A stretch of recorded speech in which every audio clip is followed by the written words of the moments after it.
Hi, my name's Mikal Temkin. Have you ever paid an electric bill?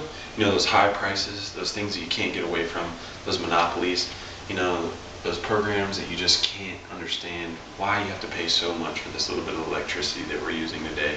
And you can't go to another company. There's only usually one in your area. Maybe there's two if you get lucky, but they're not competing prices. They're all high prices. So let me tell you a little secret and let you in on a little secret of one of the best inventions of today, and that's the solar panel. Solar panels are basically taking sunlight and converting them into an electrical charge so that we can use them even in the day, even at nighttime. So we always have that extra boost of electricity and help reduce our payments on electrical bills. We're actually introduced into what's called the Go Green era.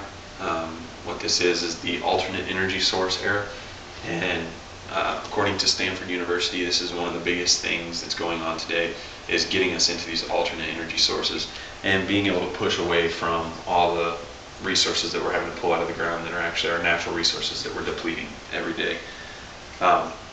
A lot of Stanford University graduates are actually working with a lot of the companies nowadays. There's one in particular called nano solar technology. Well, today I'm actually going to explain to you a little bit about photovoltaics, which is actually the backbone of solar panels. That was brought up in 1839 by a guy named Edmund Becquerel, and also about Charles Frietz, who's actually the leading designer in solar panels back in the day, who was the first person who ever actually invented a solar panel. In 1839, photovoltaics was introduced by a guy named Edmund Becquerel. It was actually just introducing that he could pull from photoelectricity. He could pull a charge and be able to harness this power. He was having a little bit of trouble. He was a 19-year-old French experimental physicist, and he was just playing around with sunlight and how he could actually pull a little bit of the energy from it. It then went on to 1883. A guy by the name of Charles Frietz actually came up with something that was a selenium-based solar panel. It was more like a wafer, a large wafer at that, about the size of a notebook. It went on to become one of the very first inventions of the solar panel, and actually is widely spread today in a little bit larger size, and they're actually coming out with compact sizes back down to the notebook. But that notebook could only pull about half a watt, so it was actually not very useful back then. In 1923, Albert Einstein, as you all know, won the Nobel Peace Prize actually for the photoelectric effect that he wrote about.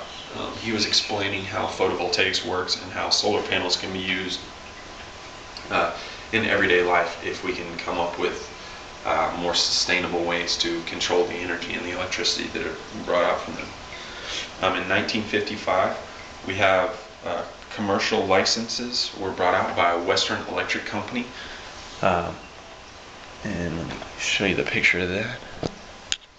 And that's some of the first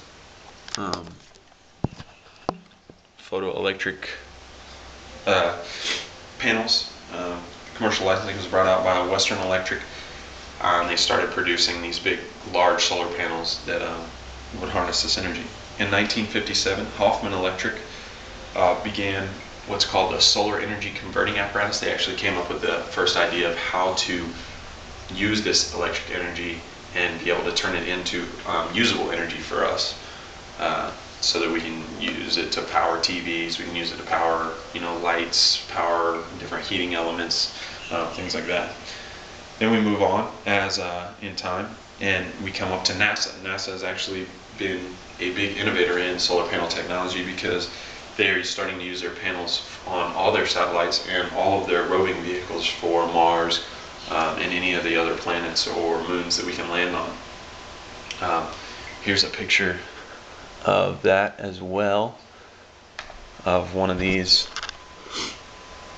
rovers, and as you can see, there's solar panels all the way across the top of it, and that's the only way that we could have power. Otherwise, we would be building giant battery packs and gas-powered machinery, which actually can't make it through a lot of the atmospheric pressures in different planets.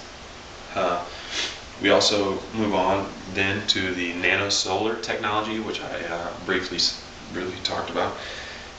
Nano solar is one of the biggest things in today. It was actually introduced in 2008, and it was introduced to the military first because it's actually more of a bulletproof structure. They put it over the tops of tents, just like you would see in the show MASH. They put it over the top of their hospital tents, and